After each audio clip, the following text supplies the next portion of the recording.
Questão 13. Os nomes divinos. Em 12 artigos. Depois de ter considerado o que se refere ao conhecimento de Deus, é preciso prosseguir, considerando os nomes que damos a Deus, pois nomeamos cada coisa na medida em que a conhecemos. Sobre isso são 12 as perguntas. 1. Podemos dar nomes a Deus? 2. Certos nomes de Deus são-lhes atribuídos de maneira substancial? 3. Certos nomes são atribuídos a Deus em sentido próprio, ou todos os são em sentido metafórico? 4. Os numerosos nomes dados a Deus são sinônimos? 5. Existem nomes atribuídos a Deus e às criaturas em sentido unívoco ou equívoco? 6. Se por analogia eles se aplicam por primeiro a Deus ou às criaturas? 7. Existe algum nome que se diga de Deus em sentido temporal? 8. O nome Deus significa a natureza de Deus ou seu agir? 9. Este nome é comunicável? 10. Este nome tem significado unívoco ou equívoco, segundo signifique Deus por natureza, por participação ou por opinião? 11. Aquele que é o nome mais próprio de Deus? 12. Podemos formular a respeito de Deus proposições afirmativas? Artigo 1º. A Deus pode convir algum nome? Quanto ao primeiro artigo, assim se procede. Parece que nenhum nome convém a Deus. 1. Com efeito diz Dionísio: não tem nome, nem opinião. E os provérbios: Qual o seu nome? Qual o nome de seu filho? Tu o sabes? 2. Além disso, todo nome significa ou abstrata ou concretamente. Ora, os nomes concretos não são próprios de Deus, pois ele é simples. Tampouco os nomes abstratos, porque não significam alguma coisa perfeita, subsistente. Logo, nenhum nome pode designar Deus. 3. Ademais, os substantivos significam a substância qualificada. Os verbos e os particípios significam com indicação do tempo. Os pronomes são demonstrativos ou relativos. Ora, nada disso é próprio de Deus, porque Deus é sem qualidade, sem qualquer acidente. Está fora do tempo. Não pode ser percebido pelos sentidos, para que possa ser demonstrado. Tampouco ser significado relativamente, pois os termos relativos nos remetem aos termos precedentes, nomes, particípios ou pronomes demonstrativos. Logo, Deus não pode, de modo nenhum, ser nomeado por nós. Em sentido contrário, está no livro do Êxodo: O Senhor é como um guerreiro. Seu nome é Todo-Poderoso. Respondo. Segundo o filósofo, as palavras são sinais dos conceitos, e os conceitos são semelhanças das coisas. Isto mostra que as palavras se referem às coisas às quais se dará significado por intermédio da concepção do intelecto. Segue-se que podemos nomear alguma coisa conforme nosso intelecto a pode conhecer. Ora, foi demonstrado acima que Deus, durante esta vida, não pode ser visto por nós em sua essência, mas nós o conhecemos a partir das criaturas segundo a relação de princípio e pelo modo da excelência e da negação. Por conseguinte, podemos nomeá-lo a partir das criaturas. Não, porém, a tal ponto que o nome que o significa exprima a essência divina, tal qual ela é, como o nome homem exprime por sua significação a essência do homem, conforme ele é, pois significa sua definição, que leva a conhecer sua essência. Com efeito, a razão significada pelo nome é a definição. Quanto ao primeiro, portanto, deve-se dizer que a razão pela qual se diz que Deus não tem nome, ou que está acima de denominação, é porque a essência de Deus está acima do que conhecemos dele e significamos com palavras. Quanto ao segundo, deve-se dizer que conhecemos Deus a partir das criaturas e a partir delas o nomeamos. Por isso, os nomes que atribuímos a Deus significam de acordo com o que é próprio das criaturas materiais, cujo conhecimento nos é connatural, como já foi dito. E porque entre essas criaturas, as que subsistem e são perfeitas, são compostas, pois sua forma não é algo completo, subsistente. Antes, aquilo pelo qual algo é. Resulta que todos os nomes pelos quais designamos algo completo, subsistente, têm uma significação concreta, como é próprio dos compostos. E os nomes que são impostos para designar forma simples significam algo, não como subsistente, mas aquilo pelo qual algo é. Assim, a brancura designa aquilo pelo qual algo é branco. Deus, sendo simples e subsistente, nós lhe atribuímos nomes abstratos para significar sua simplicidade, e nomes concretos para significar sua subsistência e sua perfeição, embora um e outro nome sejam falhos quanto ao modo de Deus, uma vez que nosso intelecto não o conhece nesta vida tal como ele é.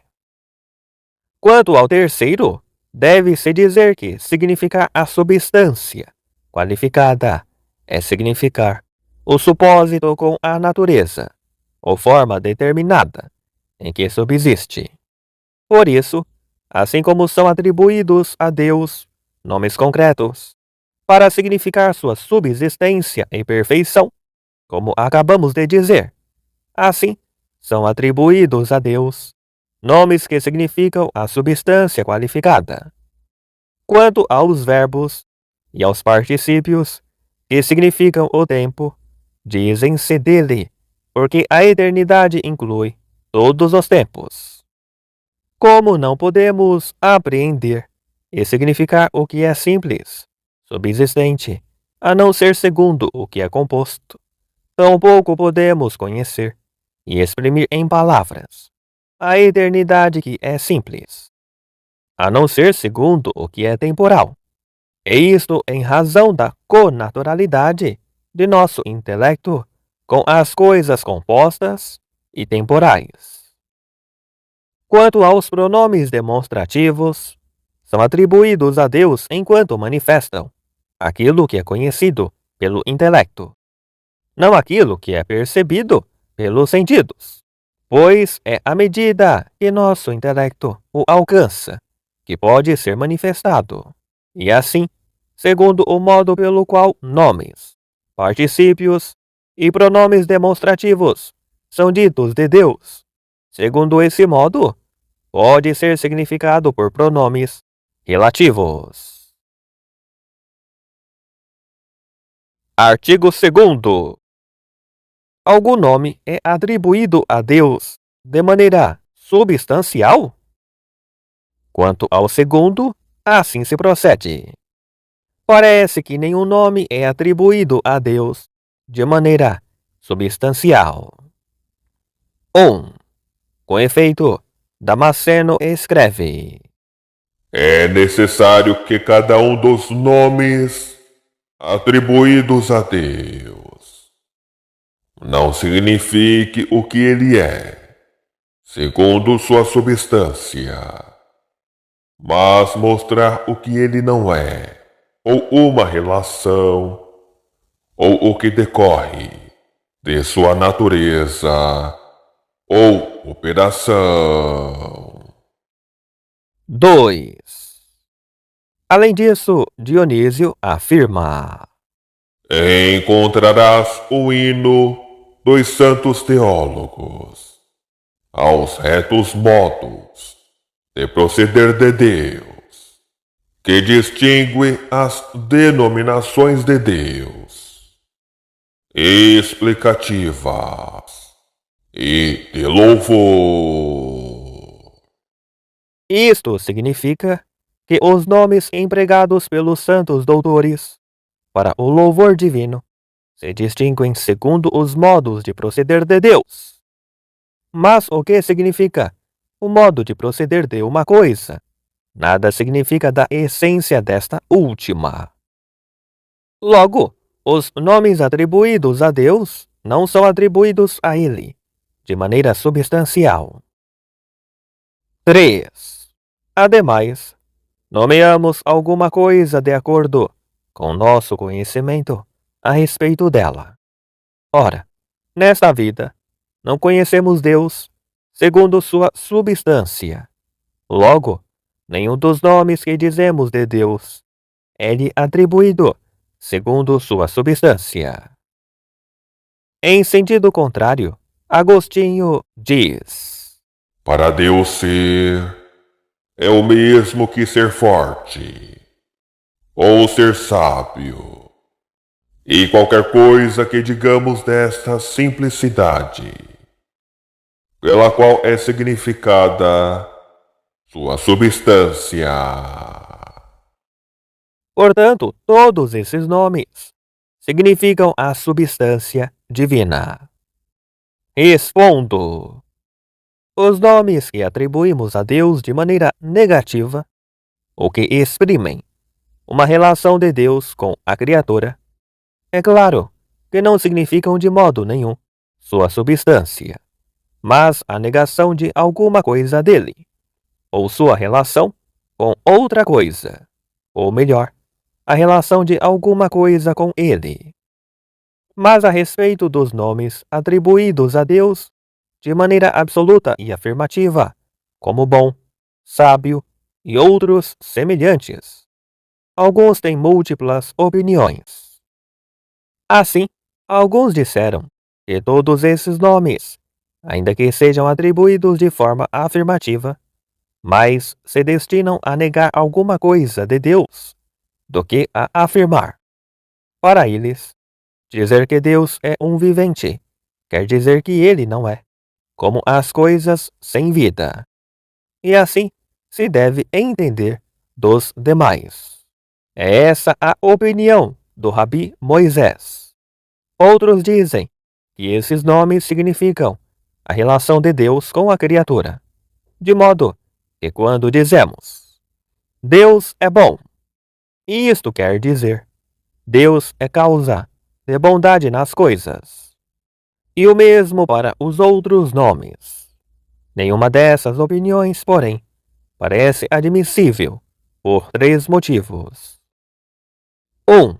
Porque nenhuma dessas interpretações pode assinalar a razão porque alguns nomes são atribuídos melhor a Deus do que outros. Assim, Deus é causa dos corpos, tanto quanto das coisas boas.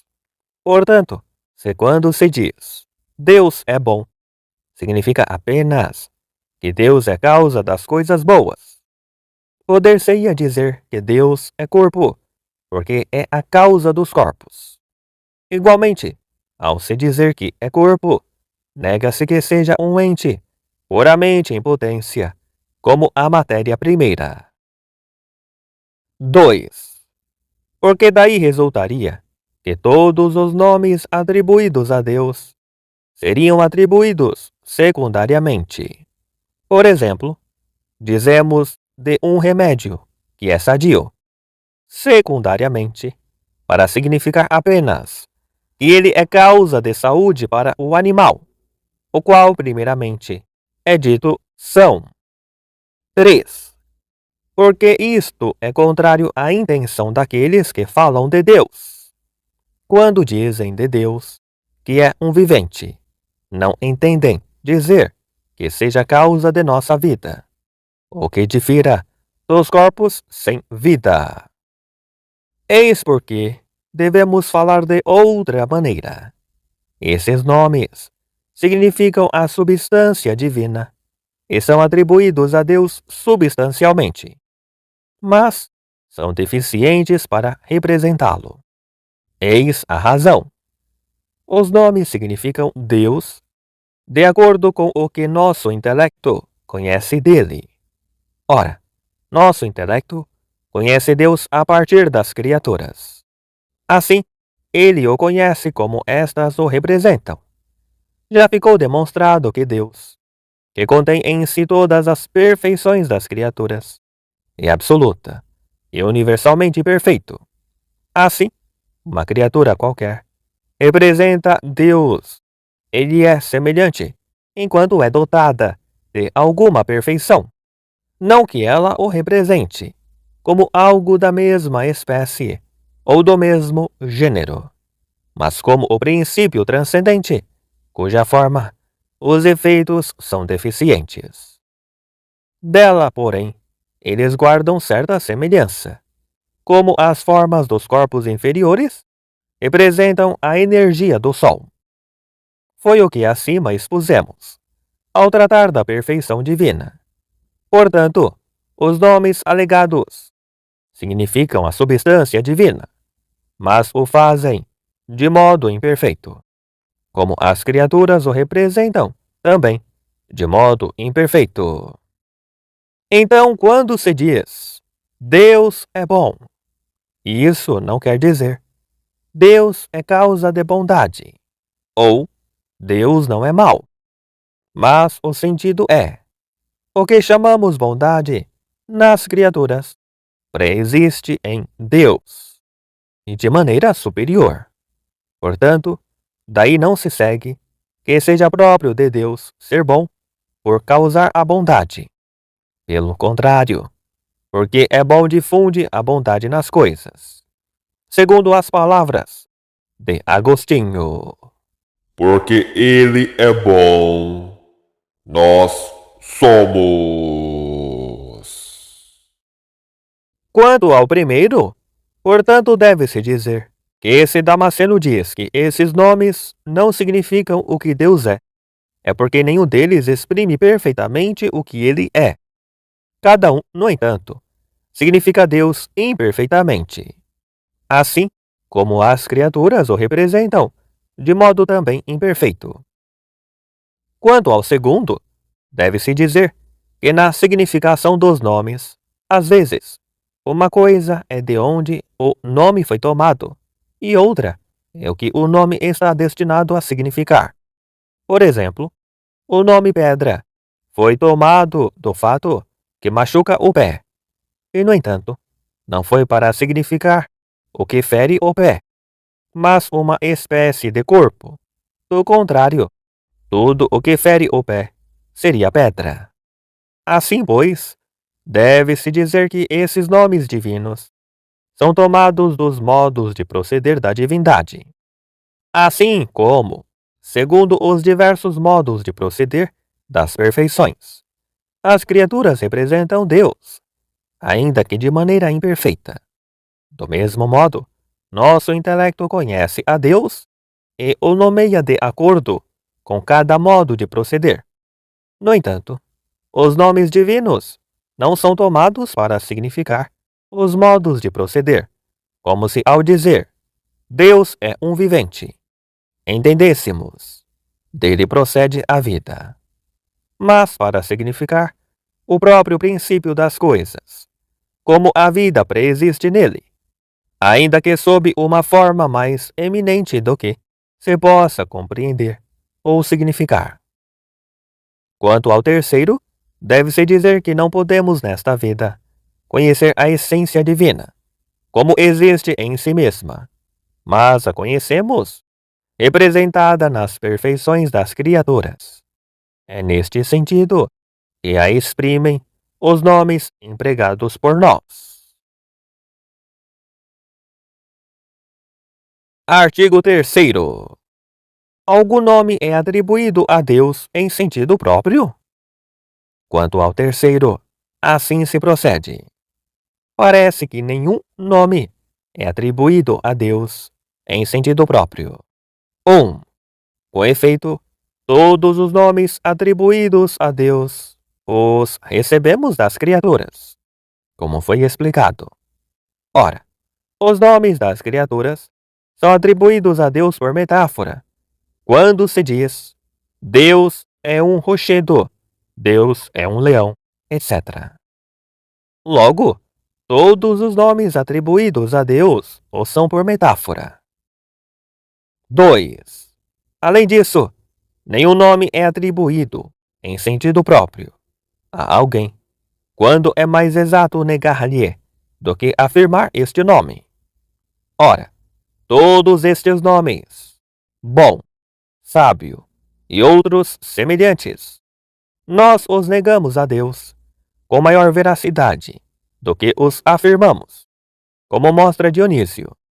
Logo, nenhum desses nomes é atribuído a Deus em sentido próprio. 3. Ademais, os nomes dos corpos são atribuídos a Deus por metáfora, pois ele é incorpóreo. Ora, todos esses nomes implicam certas condições corporais. O tempo está incluído em seu significado, e também a composição e outras condições próprias do corpo. Logo, todos esses nomes são atribuídos a Deus por metáfora. Em sentido contrário, Ambrósio nos diz: certos nomes manifestam, de maneira evidente, o que é próprio da divindade. Alguns exprimem a verdade transparente da majestade divina. Outros lhe são atribuídos por sua espécie de transposição e em razão de semelhança. Logo, nem todos os nomes são atribuídos a Deus por metáfora. Alguns o são em sentido próprio. Respondo. Como foi explicado, conhecemos a Deus pelas perfeições comunicadas por Deus às criaturas. Estas perfeições se encontram em Deus, segundo o modo mais eminente do que nas criaturas. Ora, nosso intelecto apreende tais perfeições como se encontram nas criaturas, e conforme as apreende. Ele as designa por meio de nomes. Portanto, nos nomes que atribuímos a Deus, há duas coisas a considerar: as perfeições significadas, como a bondade, a vida, etc., e o modo de significar. Quanto ao que significam, esses nomes são próprios de Deus, mais ainda do que das criaturas, e se atribuem a Ele por primeiro.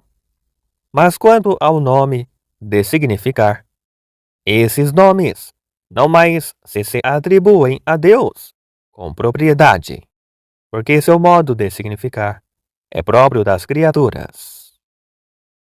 Quanto ao primeiro, portanto, deve-se dizer que certos nomes exprimem as perfeições comunicadas por Deus às criaturas, de tal maneira que o modo imperfeito, segundo o qual as criaturas participam da perfeição divina, está incluído na significação desses nomes.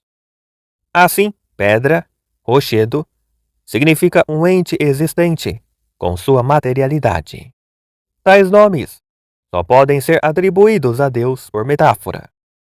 Mas certos nomes significam as perfeições de maneira absoluta, sem que nenhum modo de participação esteja incluído em sua significação, tais como ente, bom, vivente, etc. E estes nomes são atribuídos a Deus em sentido próprio. Quanto ao segundo, deve-se dizer que quando Dionísio afirma que os nomes em questão nós o negamos a Deus, é porque o que é significado pelo nome não convém a Deus na maneira como significa, mas em um modo mais excelente. Por isso, no mesmo trecho, Dionísio afirma que Deus está acima de toda substância e de toda vida.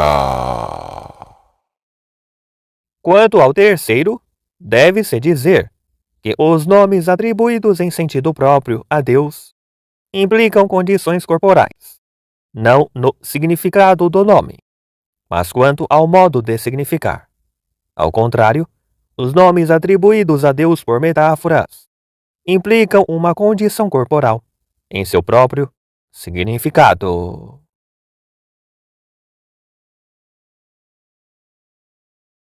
Artigo 4º.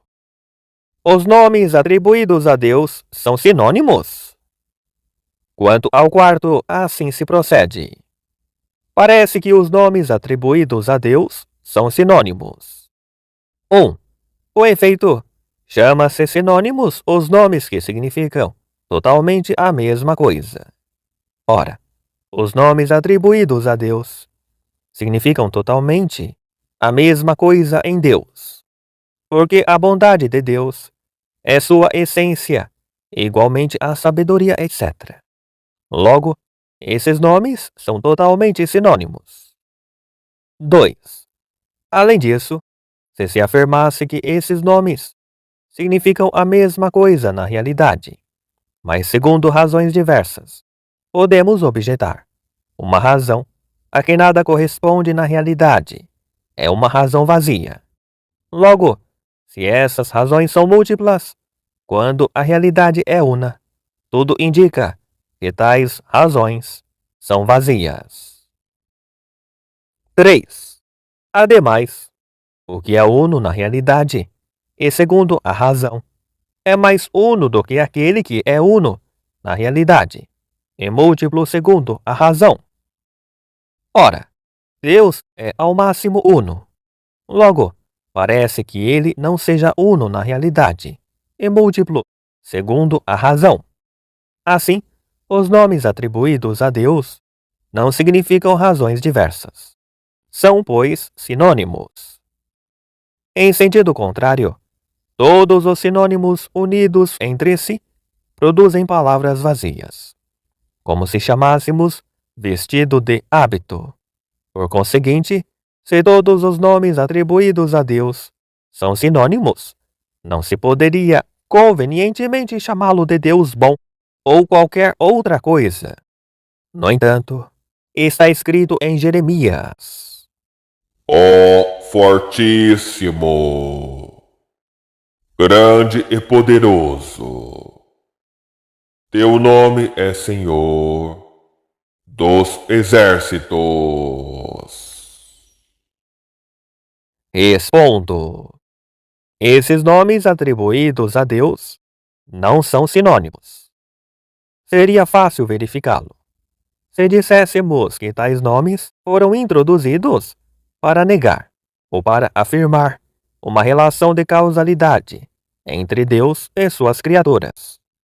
Assim, seriam diversas as razões desses nomes, correspondentes ao que foi negado ou aos efeitos afirmados.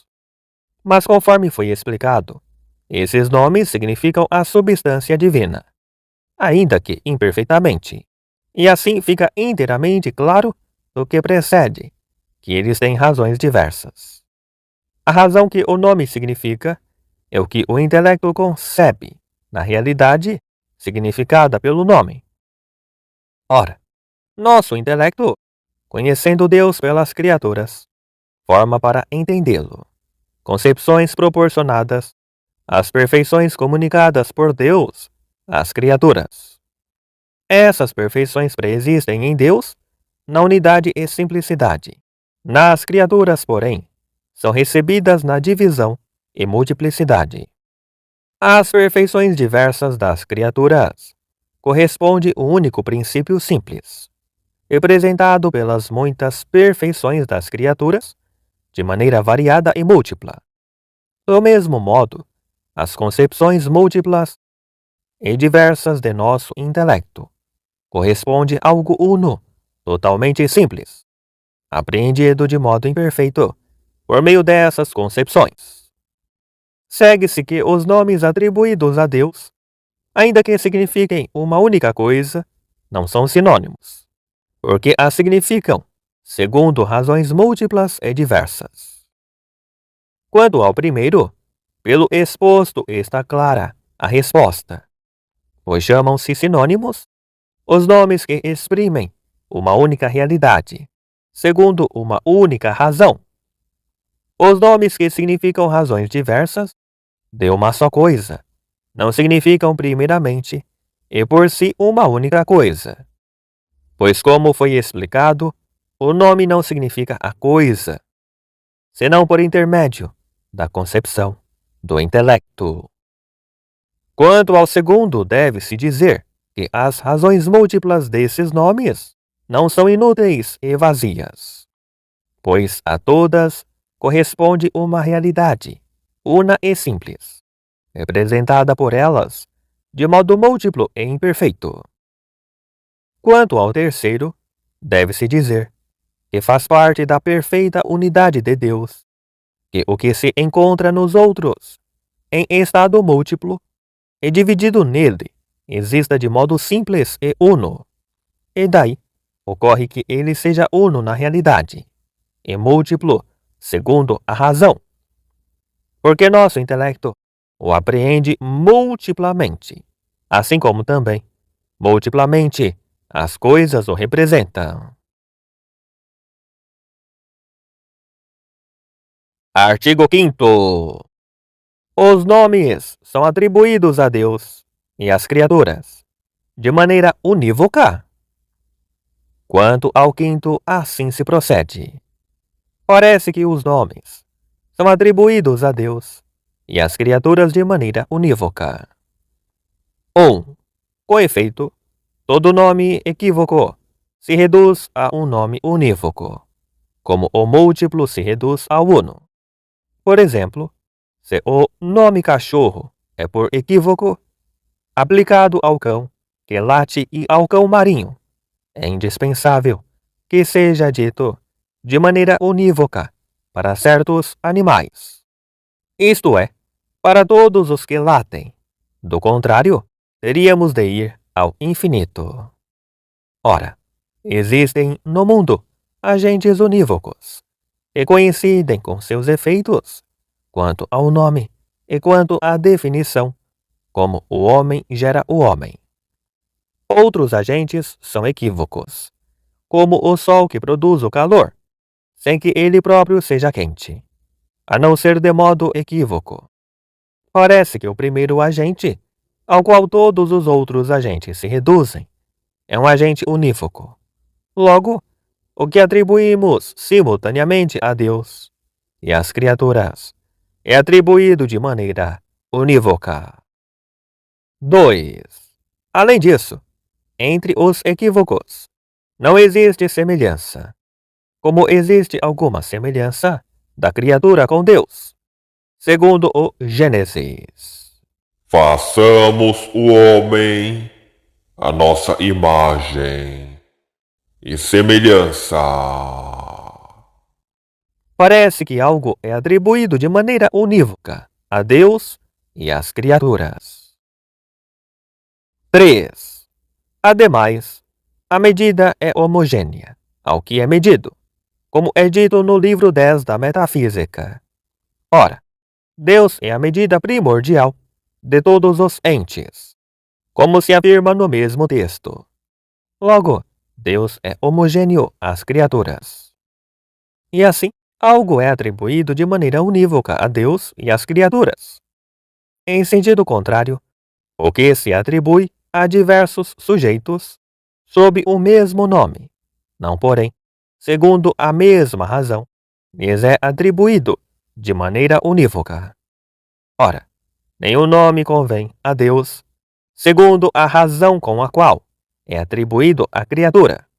Porque a sabedoria, por exemplo, nas criaturas, é uma qualidade, e não em Deus. E mudar o gênero é o mesmo que mudar a razão, pois o gênero é parte da definição. E o mesmo argumento vale para os outros casos. Logo, tudo o que se diga de Deus e das criaturas é dito de maneira equívoca. Ademais, Deus está mais distante das criaturas do que estas podem estar umas das outras. Ora, por causa da distância entre certas criaturas, acontece que nada lhes pode ser atribuído de maneira unívoca, como é o caso das que não coincidem no mesmo gênero. Logo, menos ainda poder-se-á atribuir algo a Deus e às criaturas de maneira unívoca. Todas as atribuições são equívocas. Respondo. É impossível atribuir alguma coisa univocamente a Deus e às criaturas. Porque um efeito que não se iguala ao poder de causa eficiente recebe a semelhança da causa, não segundo a mesma razão, mas de maneira deficiente. De modo que o que nos efeitos se encontra dividido e múltiplo, na causa se encontra simples e uno. O Sol, por exemplo, sendo uma só energia, produz formas variadas e múltiplas nas esferas inferiores. Da mesma maneira, como foi dito acima, as perfeições de todas as coisas que estão divididas e multiformes nas criaturas preexistem em Deus unificadas. Assim, quando o nome de alguma perfeição é dito de uma criatura, significa essa perfeição como distinta, por definição das outras. Por exemplo, quando se atribui a um homem o nome de sábio, expressamos uma perfeição distinta da essência do homem, de sua potência, de seu ser, etc. Ao contrário, quando atribuímos esse mesmo nome a Deus, não pretendemos significar algo que seja distinto de sua essência, de sua potência ou de seu ser. Assim, quando o nome sábio é atribuído ao homem, ele circunscreve de alguma maneira e compreende a realidade significada, ao passo que, quando é atribuído a Deus, deixa a realidade significada incompreendida e ultrapassando a significação do nome. Fica evidente, este nome sábio não é atribuído a Deus e ao homem, segundo a mesma razão. O mesmo argumento vale para os outros nomes. Portanto, nenhum nome é atribuído univocamente a Deus e à criatura. Mas também não é atribuído de maneira completamente equívoca, como alguns o disseram. Nesse caso, nada se poderia conhecer de Deus a partir das criaturas. Nada demonstrar a seu respeito. Sempre se cairia na falácia da equivocidade.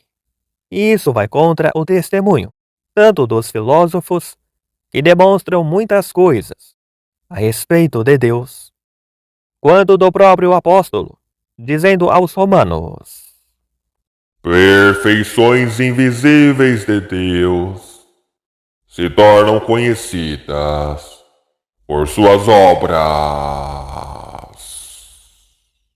É preciso dizer que os nomes em questão são atribuídos a Deus e às criaturas, segundo analogia, isto é, segundo proporção. E isto acontece com os nomes de dois modos. Ou porque muitos são proporcionais a um único, como sadio, se diz do remédio, e da urina, porque um e outro têm relação e proporção com a saúde do animal, um como sinal e outro como causa, ou porque um é proporcional ao outro, como sadio se diz do remédio e do animal. sendo o remédio causa da saúde que se encontra no animal.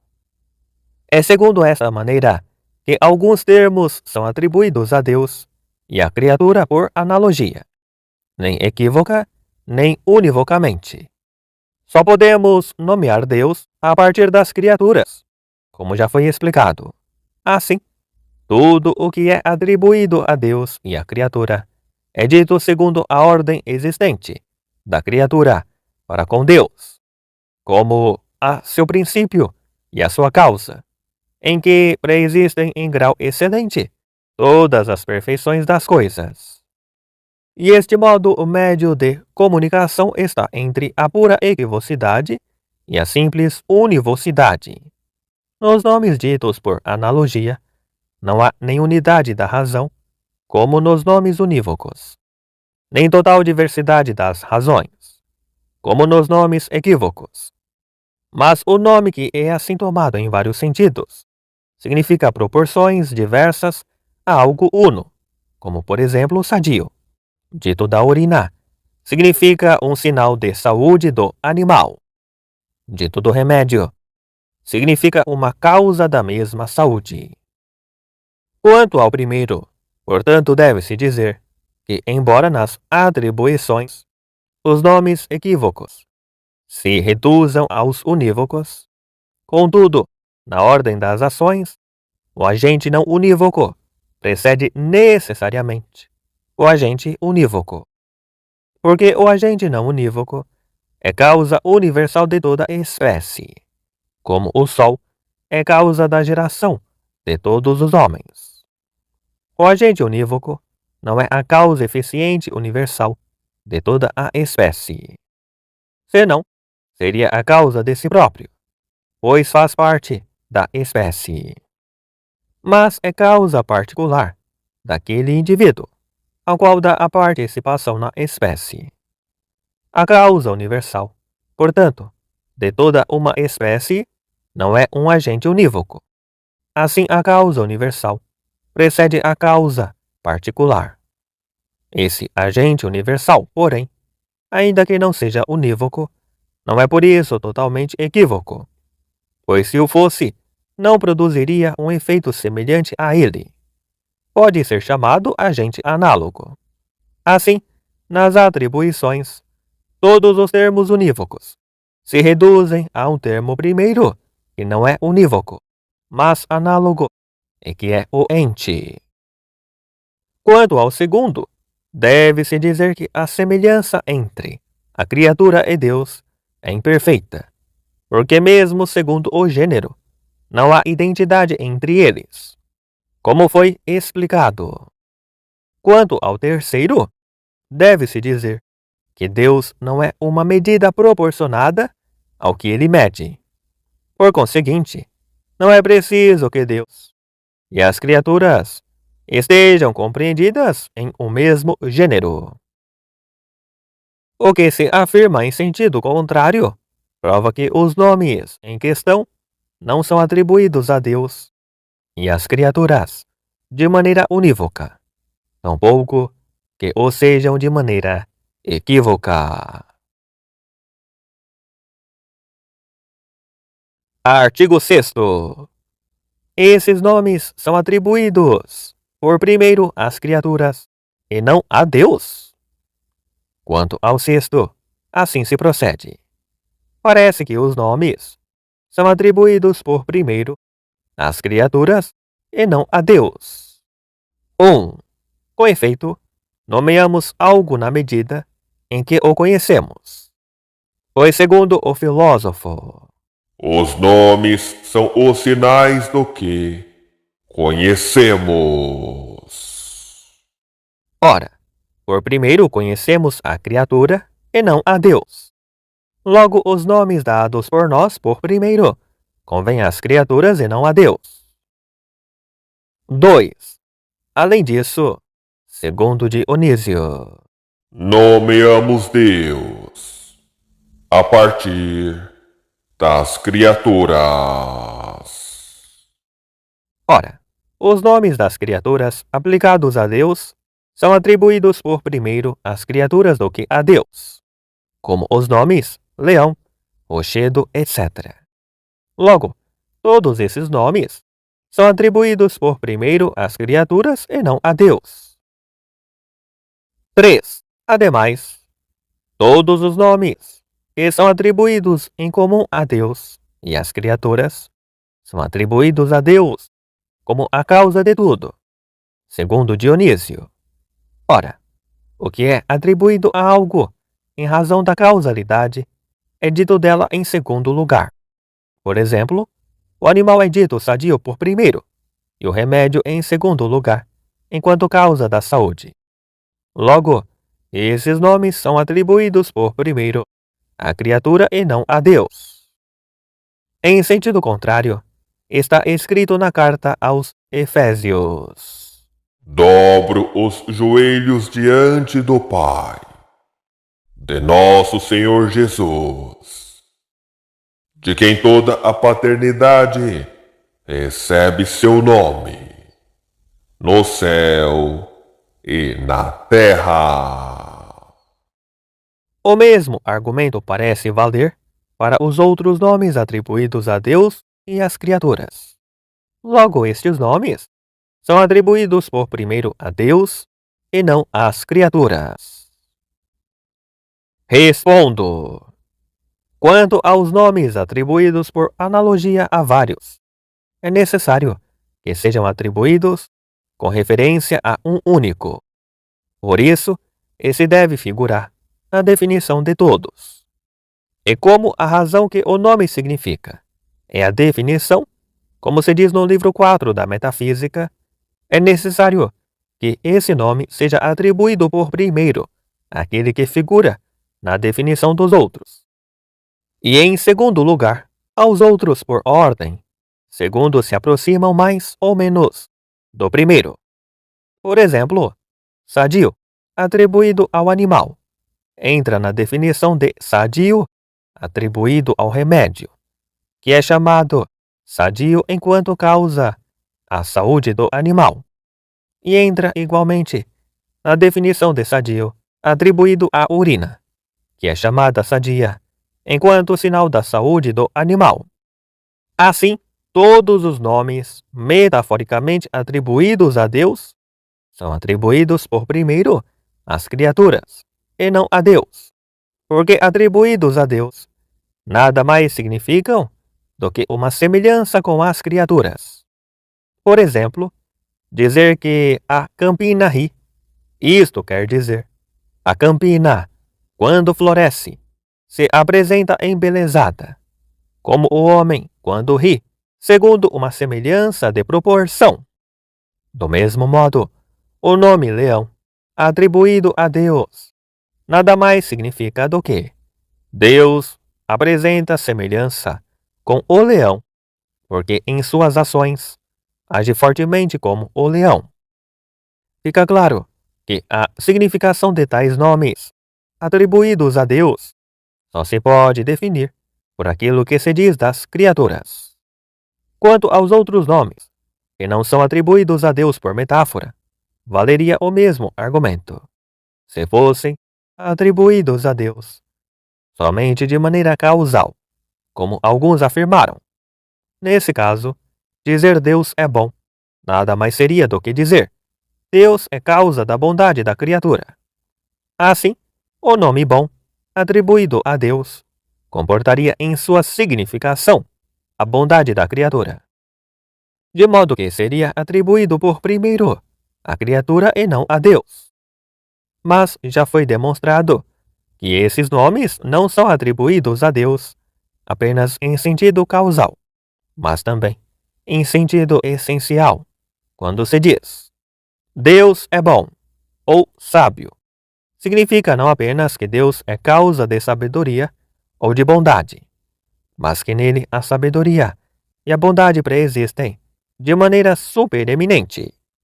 A partir daí, deve-se afirmar, se consideramos a coisa que o nome significa, cada nome é dito por primeiro de Deus e não da criatura, porque as perfeições emanam de Deus para as criaturas. Mas se consideramos a imposição dos nomes, Nomeamos por primeiro as criaturas por esses nomes, pois são elas que conhecemos em primeiro lugar. Por isso, esses nomes significam segundo a maneira que é própria das criaturas, como já foi explicado. Quanto ao primeiro, portanto, deve-se dizer que a primeira objeção procede se refere à imposição do nome. Quanto ao segundo, deve-se dizer que não se pode argumentar da mesma maneira sobre os nomes atribuídos a Deus por metáfora, e sobre os outros, como acima foi explicado. Quanto ao terceiro, deve-se dizer que esta objeção valeria se esses nomes fossem atribuídos a Deus somente em sentido causal, como sadio, a respeito do remédio, e não em sentido essencial.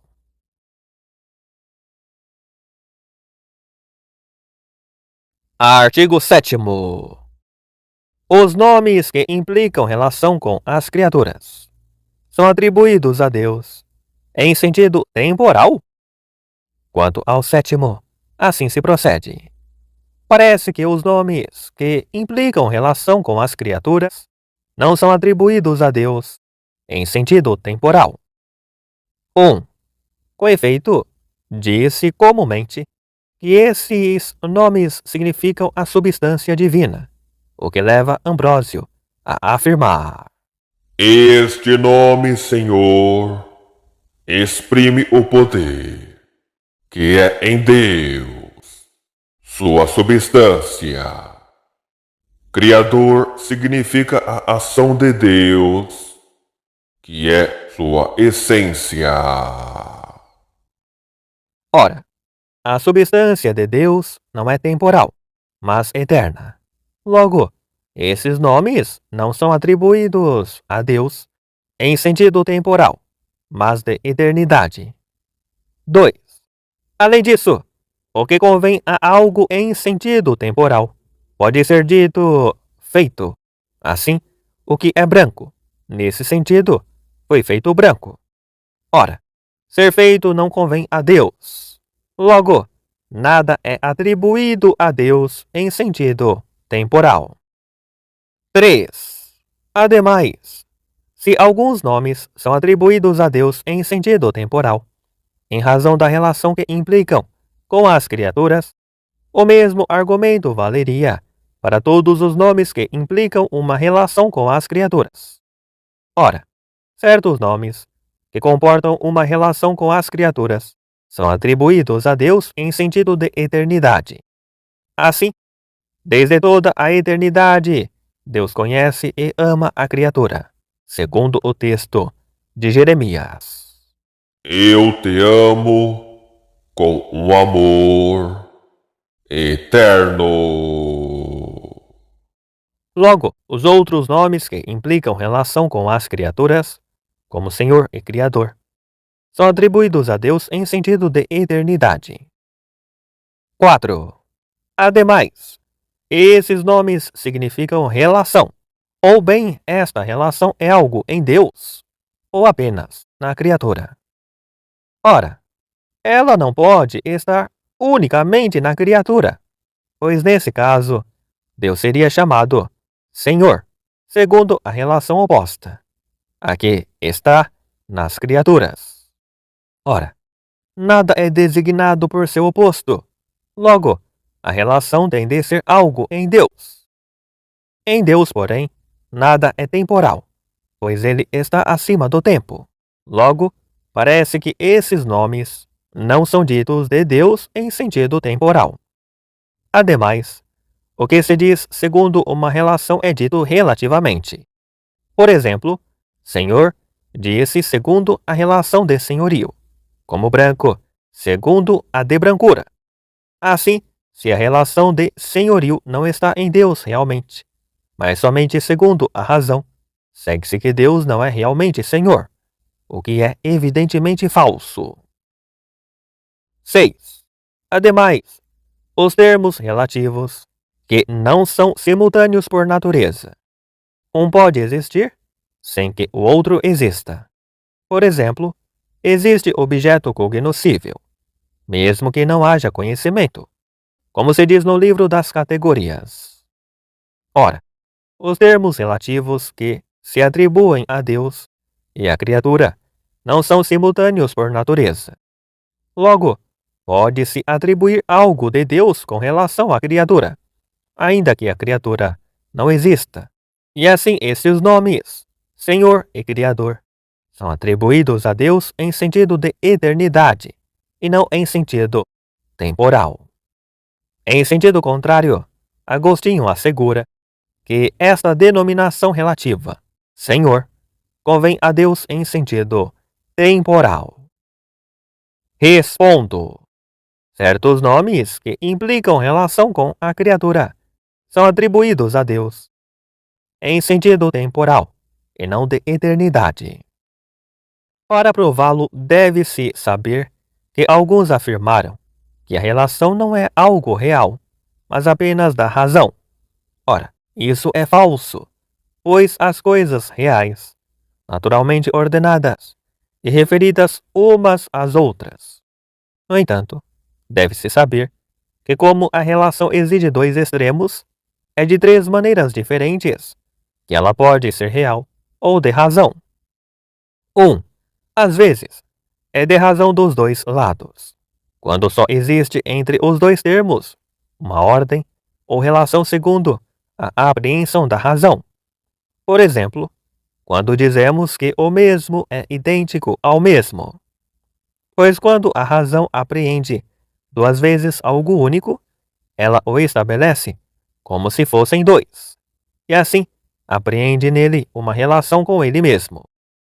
O mesmo acontece com todas as relações entre o ente e o não ente, que são formadas pela razão, enquanto apreende o não ente como termo de uma relação. O mesmo se deve dizer de todas as relações que resultam de um ato de razão, como entre gênero e espécie, etc. 2. Certas relações são algo real em seus dois extremos. O que acontece quando há relação entre dois termos em razão de algo que convém realmente a um e a outro. Isto é claro com todas as relações resultantes da quantidade, como entre grande e pequeno, duplo e metade, etc. Pois a quantidade está em um e outro dos dois extremos. O mesmo acontece com as relações que resultam da ação e da paixão, como entre motor e móvel, pai e filho, etc. 3. Às vezes, no entanto, a relação é algo real em um dos extremos, e no outro somente de razão. Isso acontece cada vez que os dois extremos não são da mesma ordem. Por exemplo, o sentido e o entendimento se referem ao sensível e ao cognoscível, e enquanto são algo existente no ser natural, estão fora da ordem do ser sensível e inteligível. Eis porque existe, na verdade, uma relação real entre o entendimento e o sentido, um e outro ordenados a conhecer e sentir as coisas. Essas coisas, porém, consideradas em si mesmas, estão fora de tais ordens. Por isso, nelas, não existe uma relação real com o entendimento e com o sentido, mas somente de razão, enquanto o intelecto apreende essas coisas como termos das relações do conhecimento e da sensação. Daí, assegurar o filósofo, no livro 5 da Metafísica, que se essas realidades se encontram em relação, não é porque elas próprias se refiram a outras, e sim porque estas outras se referem a elas. Assim, se diz que a coluna se encontra à direita unicamente porque se situa à direita do animal. Daí que essa relação não é real na coluna, mas no animal. Como Deus está fora de toda a ordem das criaturas, e todas as criaturas se ordenam a Ele, sem que a recíproca seja verdadeira, é evidente que as criaturas têm uma relação real com Deus. Em Deus, porém, não existe uma relação real com as criaturas, apenas uma relação de razão, uma vez que as criaturas são a ele referidas. Assim, nada impede que esses homens, implicando uma relação com as criaturas, sejam atribuídos a Deus em sentido temporal. Não por causa de uma mudança em Deus, mas por causa de uma mudança da criatura. Como a coluna que se põe à direita do animal, excluída qualquer mudança nela, tendo o animal mudado de lugar. Quanto ao primeiro, portanto, deve-se dizer que certos termos relativos são empregados para significar as relações, como Senhor, Pai e Filho e Servo. São chamados relativos segundo o ser. Outros são empregados para significar coisas, das quais resultam certas relações, como motor e movido, chefe e subordinado, etc. São chamados relativos segundo a expressão. É preciso considerar essa distinção ao tratar dos nomes divinos, pois alguns deles significam a relação com a criatura, como Senhor. Esses não significam diretamente a substância divina, mas indiretamente, enquanto a pressupõe, como o senhorio pressupõe o poder, que é a substância divina. Outros nomes significam diretamente a essência divina, e como consequência, implicam uma relação, como Salvador, Criador, etc., que significam uma ação de Deus que é sua essência. No entanto, esses dois nomes são atribuídos a Deus em sentido temporal, em razão da relação que implicam, seja de maneira principal, seja consequente, e não em razão de significarem a essência divina, direta ou indiretamente.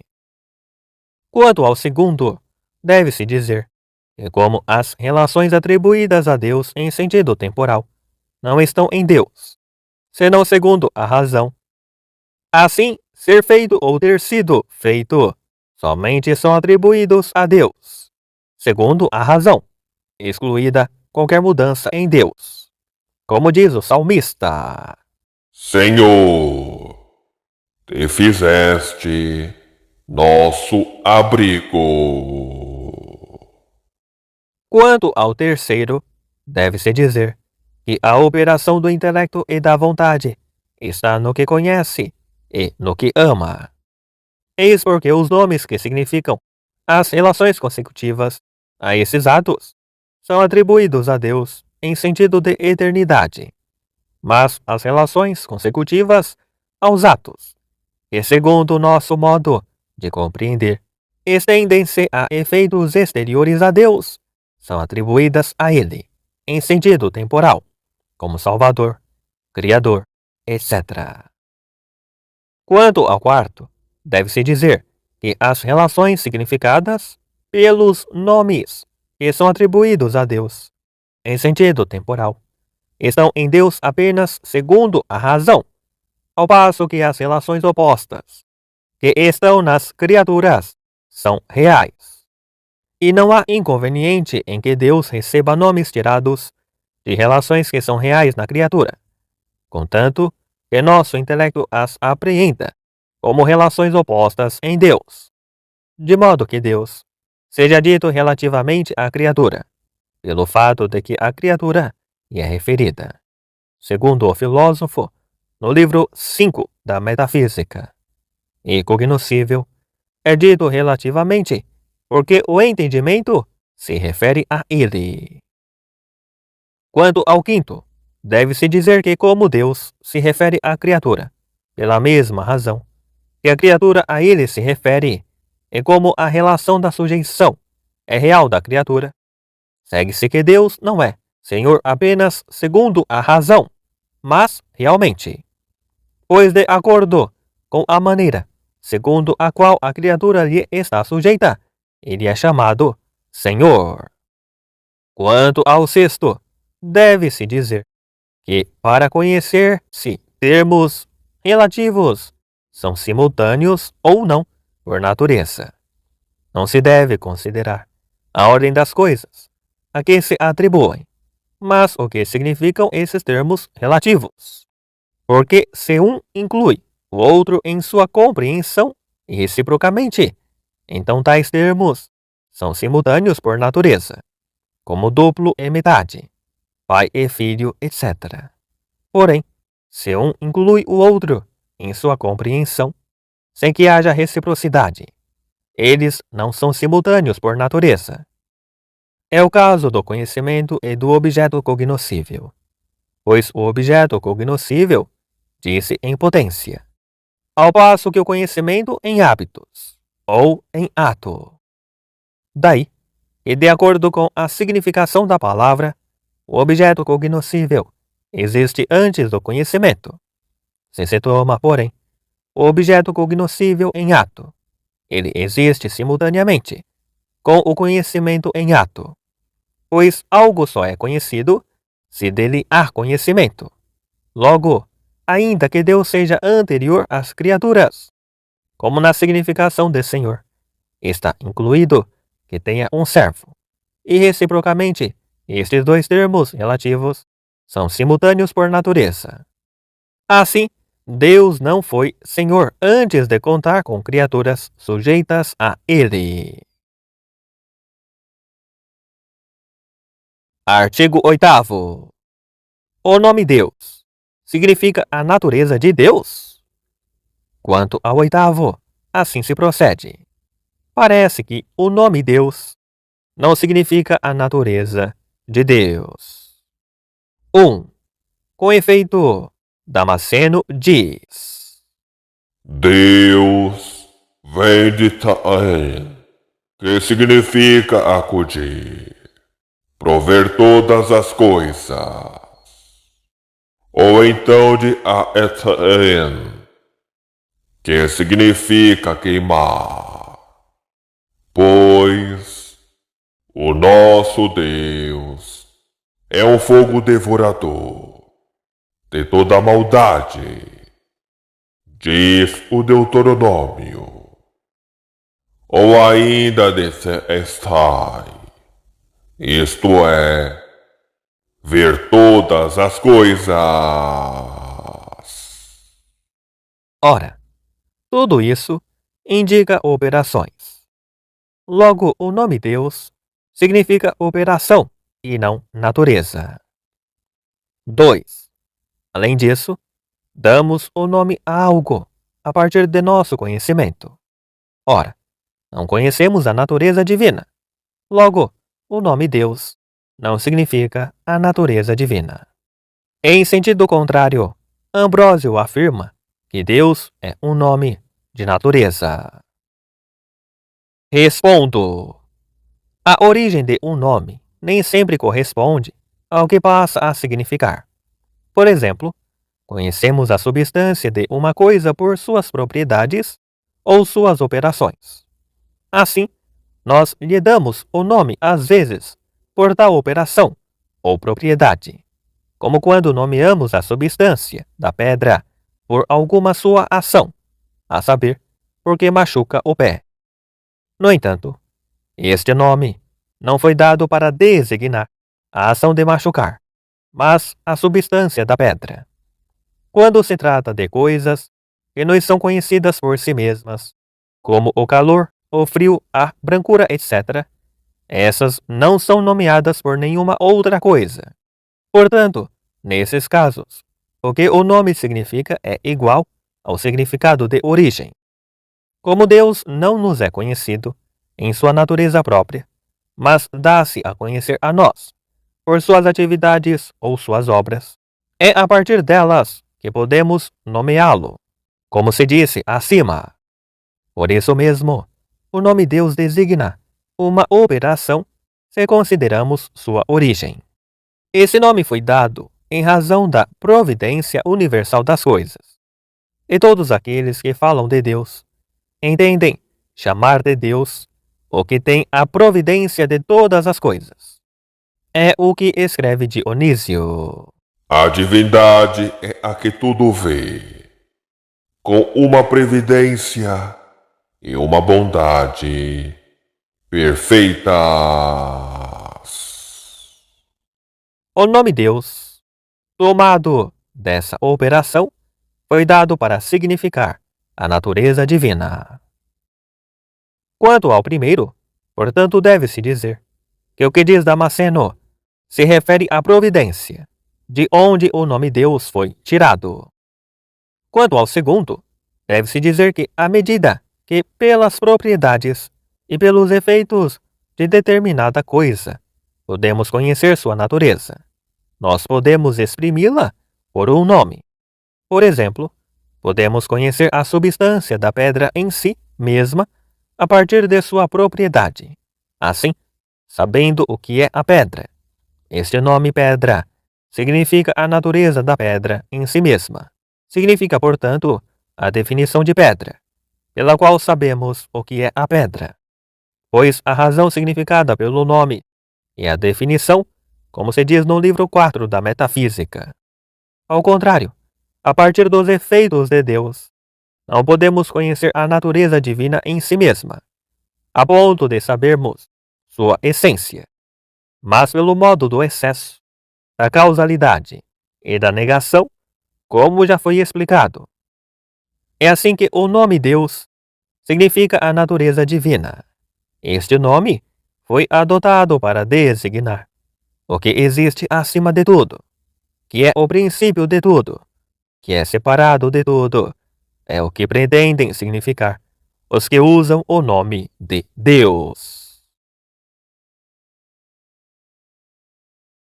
Artigo 9º.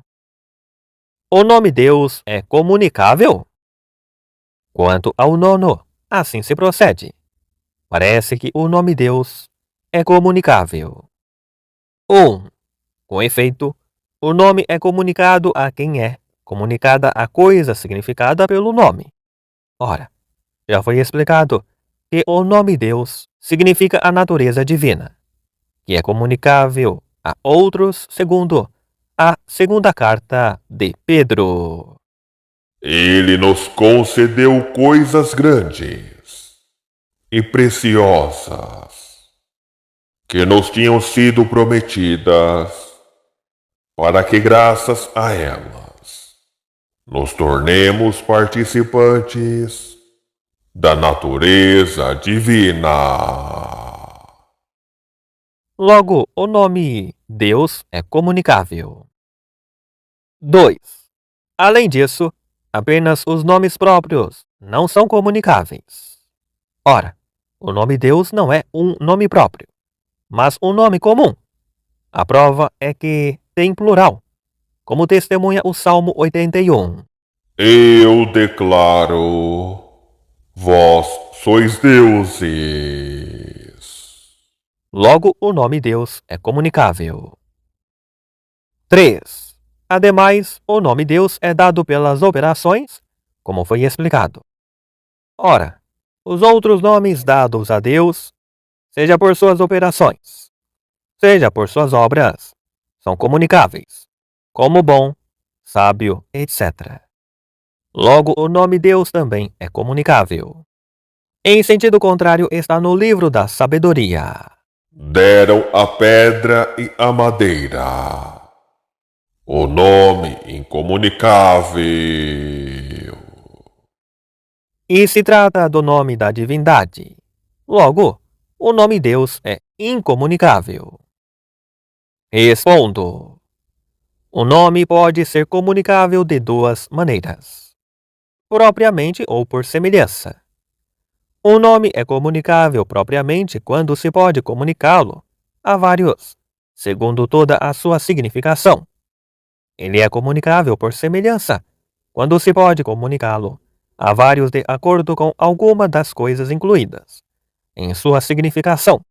Assim, o nome leão é comunicável propriamente a tudo aquilo em que se encontra a natureza significada pelo nome leão. Por semelhança, é comunicável a tudo aquilo que participa de algo leonino, como a audácia ou a coragem, o que é chamado leão por metáfora. Para saber quais nomes podem ser comunicáveis propriamente, deve-se considerar o seguinte: toda forma recebida em um supósito singular, pelo qual é individualizada, é comum a muitos, seja realmente, seja pelo menos quanto à razão. Por exemplo, a natureza humana é comum a muitos, realmente e quanto à razão. Já a natureza do Sol não é comum realmente a muitos, mas apenas quanto à razão, pois a natureza do Sol pode ser conhecida como existente em vários supósitos. É isso porque o intelecto conhece a natureza de uma espécie, abstraindo do singular. Por conseguinte, existir em um supósito ou em vários. Isto não está incluído no conceito de natureza específica. Assim, salvo o conceito de natureza específica, pode ser conhecido como existindo em muitos, mas o singular, pelo fato de ser singular, é distinto de todos os outros. Assim, todo nome dado para designar um singular é incomunicável, realmente, enquanto à razão, pois não se pode apreender a pluralidade desse indivíduo. Por isso, nenhum nome significando um indivíduo é comunicável a muitos propriamente, mas apenas por semelhança, como alguém pode ser chamado, metaforicamente, Aquiles, pelo fato de possuir uma das qualidades de Aquiles, como a coragem. Pelo contrário, as formas, que não são individualizadas por um supósito, mas por si mesmas, por serem formas subsistentes, se são conhecidas como tais, não poderão ser comunicadas, nem realmente, nem quanto à razão, talvez apenas por semelhança, como foi dito a respeito dos indivíduos. Mas porque essas formas simples, subsistentes por si mesmas, não podemos conhecê-las como tais, uma vez que nós só as conhecemos como compostas, que têm as formas da matéria. Por isso, como foi dito, damos-lhes nomes concretos que significam a natureza num supósito. Eis porque, no que concerne à razão dos nomes, tem a mesma razão, tanto os nomes que damos para significar as naturezas das coisas compostas, como os nomes que damos para significar as naturezas simples subsistentes. Assim, como o nome Deus foi dado para designar a natureza divina, como foi explicado, e porque essa natureza divina não é multiplicável, como também foi explicado, segue-se que o nome Deus é incomunicável segundo a realidade, mas é comunicável segundo a opinião. Do mesmo modo que o nome Sol seria comunicável segundo a opinião dos que afirmassem a existência de vários sóis. É neste sentido que se diz na carta aos Gálatas: Estáveis escravizados a deuses que por sua própria natureza não o são. E a glossa explica: Não são deuses por natureza, mas pela opinião dos homens. entretanto, o nome Deus é comunicável, não segundo a totalidade de sua significação, mas parcialmente, em razão de certa semelhança. Por isso, chamam-se deuses os que participam de algo divino por semelhança, segundo as palavras do Salmo. Eu declaro, vós sois deuses. Entretanto, se algum nome fosse dado para significar Deus, não quanto à natureza, mas quanto ao supósito, pelo qual fosse considerado como este indivíduo, tal nome seria totalmente incomunicável. É talvez o caso do tetragrama entre os hebreus. É como se alguém desse ao Sol o nome designando-o em sua individualidade. Quanto ao primeiro, portanto, deve-se dizer que a natureza divina não é comunicável, a não ser por participação em algo semelhante. Quanto ao segundo, deve-se dizer que o nome Deus é um nome comum e não um nome próprio, pois significa a natureza divina, como se existisse em um sujeito, ainda que o próprio Deus, em sua realidade, não seja nem universal, nem particular. Com efeito, os nomes não exprimem o modo de ser das coisas nomeadas em sua realidade, mas o modo de ser, segundo estão em nosso conhecimento. Entretanto, segundo a verdade de seu significado, é incomunicável, como foi explicado a respeito da palavra sol.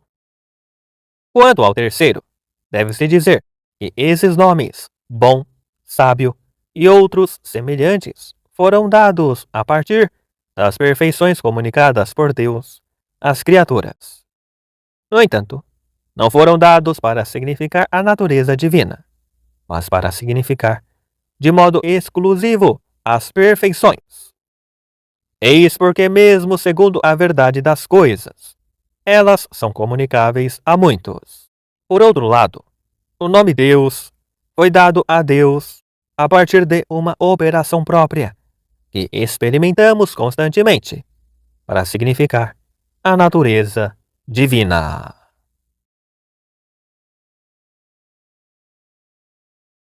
Artigo 10º. O nome Deus é atribuído de maneira unívoca para significar Deus por participação, segundo a natureza e a opinião. Quanto ao 10º, assim se procede. Parece que o nome Deus é atribuído de maneira unívoca para significar Deus, por natureza, por participação e segundo a opinião. 1. Com efeito, onde a significação é diversa, não há contradição entre afirmar e negar, pois o equívoco impede a contradição.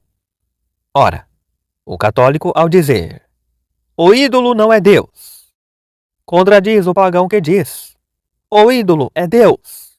Logo, o nome Deus empregado pelos dois é dito de modo unívoco. 2. Além disso, o ídolo é Deus segundo a opinião, e não segundo a verdade. Assim também, o gozo de prazeres carnais é chamado felicidade, segundo a opinião, e não segundo a verdade. Ora, o nome felicidade é atribuído univocamente a esta opinião de felicidade, e a felicidade verdadeira. Logo, o nome Deus é atribuído de maneira unívoca a Deus, tanto segundo a verdade, como segundo a opinião. 3. Ademais, são unívocos os termos que têm uma única razão. Ora, o católico, quando diz que há um único Deus, entende por esse nome uma realidade onipotente e, acima de tudo, venerável. E o gentil entende a mesma coisa quando diz que o ídolo é Deus. Logo, o nome Deus é afirmado pelos dois, em sentido unívoco. Em sentido contrário, o que existe no intelecto é a semelhança do que existe na realidade, segundo se diz no livro sobre a interpretação. Mas o nome animal, atribuído ao verdadeiro animal e ao animal pintado, é atribuído equivocadamente. Assim, o nome Deus atribuído ao verdadeiro Deus e a um Deus segundo a opinião é afirmado de modo equívoco. Ninguém pode dar sentido ao que não conhece. Ora, o gentil não conhece a natureza divina. Logo, quando diz o ídolo é Deus, não significa a verdadeira deidade, que o católico significa ao afirmar a existência de um só Deus. Logo, o nome Deus não é atribuído de maneira unívoca, mas equívoca, ao Deus verdadeiro e ao Deus segundo a opinião. Respondo. O nome Deus, nas três significações propostas, não é tomado nem unívoca, nem equívoca, e sim analogicamente. Eis a prova. A razão dos termos unívocos é a mesma. A dos termos equívocos é totalmente diversa, ao passo que, para os análogos, é preciso que o nome assumido com determinada significação entre na definição deste nome, com outras significações. Assim, ente atribuído à substância entra na definição doente, quando é dito do acidente. Sadio, atribuído ao animal, entra na definição de sadio, quando é dito da urina e do remédio. Pois a urina é o sinal, e o remédio é causa do sadio, que está no animal. É o que acontece com o que tratamos, pois o nome Deus, no sentido do verdadeiro Deus, é tomado em sua razão de Deus, conforme Deus é afirmado segundo a opinião ou a participação. Quando nomeamos alguém Deus, segundo participação, entendemos pelo nome Deus algo que tem uma semelhança com o verdadeiro Deus. Assim também, quando nomeamos um ídolo Deus, entendemos pelo nome Deus significar algo que os homens opinam ser Deus. Fica claro que este nome possui significações diversas, mas uma destas significações está incluída nas outras. Logo, é claro que é afirmado analogicamente. Quanto ao primeiro, portanto, deve-se dizer que a multiplicidade dos nomes não se refere à atribuição de um nome, mas à sua significação, pois o nome homem, atribuído a quem quer que seja, verdadeira ou falsamente, só se diz de uma única maneira. Seria, porém, dito de modo múltiplo se pelo nome homem pretendêssemos significar coisas diversas. Por exemplo, se alguém pretendesse significar pelo nome homem o que é verdadeiramente homem, ao passo que outro pretenderia significar pelo mesmo nome uma pedra ou outra coisa, é então evidente que o católico, ao dizer que o ídolo não é Deus, contradiz o pagão que o afirma, pois ambos empregam o nome Deus para significar o verdadeiro Deus. Quando o pagão afirma que o ídolo é Deus, não emprega este nome, enquanto significa um Deus de opinião. Se assim fosse, diria a verdade, pois os católicos empregam às vezes esse nome nesse sentido. Por exemplo, quando dizem com o Salmo: Todos os deuses dos povos são demônios. Quanto ao segundo e terceiro, deve-se responder o mesmo, pois tais argumentos decorrem da diversidade de atribuição do nome, e não da diversidade da significação. Quanto ao quarto, deve-se dizer que quando se diz animal de um animal de verdade e de um pintado, não se fala de maneira puramente equívoca. O filósofo toma os termos equívocos em sentido lato, na medida em que incluem o análogo, porque também ente, que é dito de maneira análoga, às vezes é dito de maneira equívoca, de diversos predicamentos. Quanto ao quinto, deve-se dizer que a natureza própria de Deus, em si mesma, nem o católico, nem o pagão a conhecem. Um e outro a conhecem, porém, segundo uma razão de causalidade, ou de excesso ou de negação, como já foi explicado. Assim, o gentil, ao dizer que o ídolo é Deus, pode tomar a palavra Deus no mesmo sentido que o católico, ao dizer que o ídolo não é Deus. Mas se houvesse alguém que não conhecesse Deus, segundo nenhuma razão, este não o nomearia, a não ser do modo como, às vezes, pronunciamos nomes cujo sentido ignoramos. Artigo 11º. O nome aquele que é seria o nome mais próprio de Deus? Quanto ao 11º, assim se procede. Parece que o nome aquele que é não é o mais próprio de Deus. 1. Com efeito, o nome Deus, como foi explicado, é incomunicável. Ora, aquele que é não é um nome incomunicável. Logo, o nome aquele que é não é o nome mais próprio de Deus. 2. Além disso, Dionísio diz: o nome bom manifesta que tudo procede de Deus. Ora, o que ao máximo convém a Deus é ser o princípio universal de todas as coisas. Logo, o nome mais próprio para Deus é bom, e não aquele que é. 3. Ademais, todo nome divino parece implicar uma relação com as criaturas, pois só conhecemos Deus por meio das criaturas. Ora, o nome aquele que é não implica nenhuma relação com as criaturas. Logo, o nome aquele que é não é o nome mais próprio de Deus.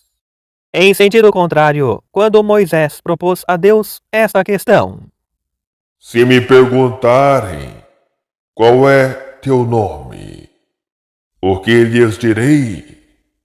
o Senhor respondeu: Assim falarás.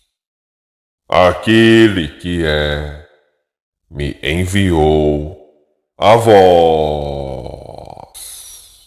Logo, o nome aquele que é o nome mais próprio de Deus.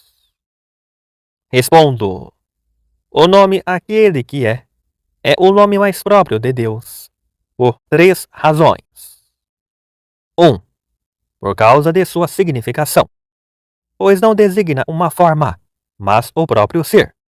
Por isso, como o ser de Deus é sua mesma essência, o que não convém a nenhum outro, como acima foi demonstrado, é evidente que entre todos os nomes, este nomeia Deus com a maior propriedade, porque cada coisa é nomeada por sua forma. 2. Por causa de sua universalidade, pois todos os outros nomes ou são menos comuns, ou, se convertem entre si, acrescentam algo segundo a razão. Por isso, o informam e o determinam de certa maneira. Ora, nosso intelecto não pode, nesta vida, conhecer a essência de Deus, como é em si mesma, mas qualquer determinação a respeito do que conhece de Deus fica em falta com respeito ao modo segundo o qual Deus é em si mesmo.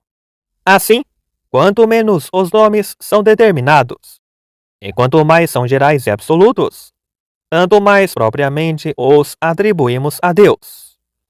É o que leva Damasceno a dizer: Entre todos os nomes que damos a Deus, o principal é aquele que é, pois o ser de Deus, compreendendo tudo em si mesmo, é como o mar de substância, infinito e sem limites.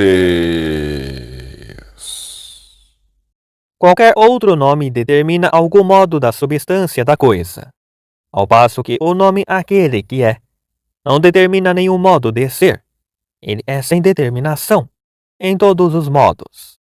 E é por isso que o nomeia mar infinito de substância. 3. Por causa de sua co-significação, pois este nome significa ser no presente, o que convém ao máximo a Deus, cujo ser não conhece nem passado, nem futuro, como afirma Agostinho. Quanto ao primeiro, portanto, deve-se dizer que o nome aquele que é um nome mais próprio de Deus do que o nome Deus, em razão da origem, a saber, vem de ser, em razão do modo de significar e de co-significar, como foi explicado. No entanto, quanto ao que se propõe significar, o nome Deus é mais apropriado, pois o que se propõe significar é a natureza divina. Mais próprio ainda é o tetragrama, dado para significar a substância divina incomunicável, e se é lícito dizer singular. Quanto ao segundo, deve-se dizer que o nome bom é o principal nome de Deus, enquanto é causa, mas não de modo absoluto, porque absolutamente falando, o ser entende-se como anterior à causa. Quanto ao terceiro, deve-se afirmar que não é necessário que todos os nomes divinos impliquem uma referência às criaturas. Basta que sejam tomados de perfeições comunicadas por Deus às criaturas. Entre estas, a primeira de todas é o próprio Ser, de onde se tomou o nome Aquele que é. Artigo 12º. Podemos formar a respeito de Deus proposições afirmativas? Quanto ao 12º, assim se procede. Parece que não podemos formar proposições afirmativas a respeito de Deus. 1. Com efeito, Dionísio assim se exprime. As negações a respeito de Deus são verdadeiras. As afirmações são inconsistentes. 2. Além disso, Boécio escreve: Uma forma simples não pode ser sujeito. Ora, Deus é ao máximo uma forma simples, como já foi demonstrado. Logo, não pode ser sujeito. Ora, entende-se como sujeito tudo aquilo a respeito do que se forma uma proposição afirmativa. Logo, não se pode formar a respeito de Deus uma proposição afirmativa. 3. Ademais, é falso o intelecto que conhece algo diferentemente do que é. Ora, já o provamos. Deus tem o ser sem nenhuma composição. Logo, uma vez que todo intelecto que afirma conhece seu objeto segundo a composição, parece que não se pode formar verdadeiramente a respeito de Deus nenhuma proposição afirmativa. Em sentido contrário, a fé não contém erro, e nela encontra-se certas proposições afirmativas, como Deus é trino e uno, é onipotente, etc. Logo, podemos formar verdadeiramente a respeito de Deus proposições afirmativas. Respondo: verdadeiramente podem se formar proposições afirmativas a respeito de Deus. Para evidenciá-lo, é preciso saber que, em qualquer proposição afirmativa verdadeira, o predicado e o sujeito devem, de certa maneira, significar a mesma coisa realmente, em coisas diversas, segundo a razão. Isto se constata tanto nas proposições de predicado acidental, como nas de predicado substancial. É claro que homem e branco são o mesmo no sujeito, mas diferem na razão, pois uma é a razão de homem, outra a razão de branco. Semelhantemente, quando digo: o homem é um animal, pois o homem é deveras animal, visto que no mesmo supósito existem a natureza sensível, pela qual é chamado animal, e a natureza racional, pela qual é chamado homem.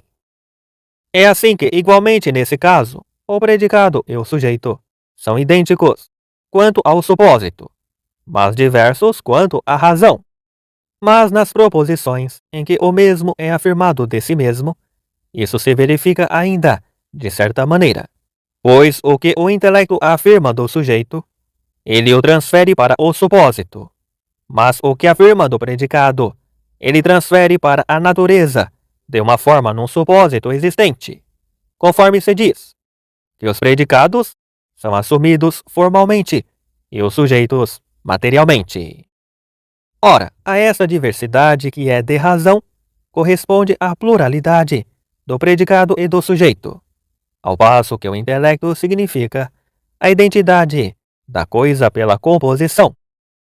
Quanto a Deus, considerado em si mesmo, ele é totalmente uno e simples, mas nosso intelecto o conhece segundo diversos conceitos, pois não pode vê-lo em si mesmo como ele é. Apesar disso, embora o conheça sob diversos conceitos, sabe, contudo, que a todas essas concepções corresponde de modo absoluto uma mesma e única realidade. Assim, a pluralidade, que é segundo a razão, é representada pela diversidade do predicado e do sujeito, ao passo que a unidade é representada pela composição.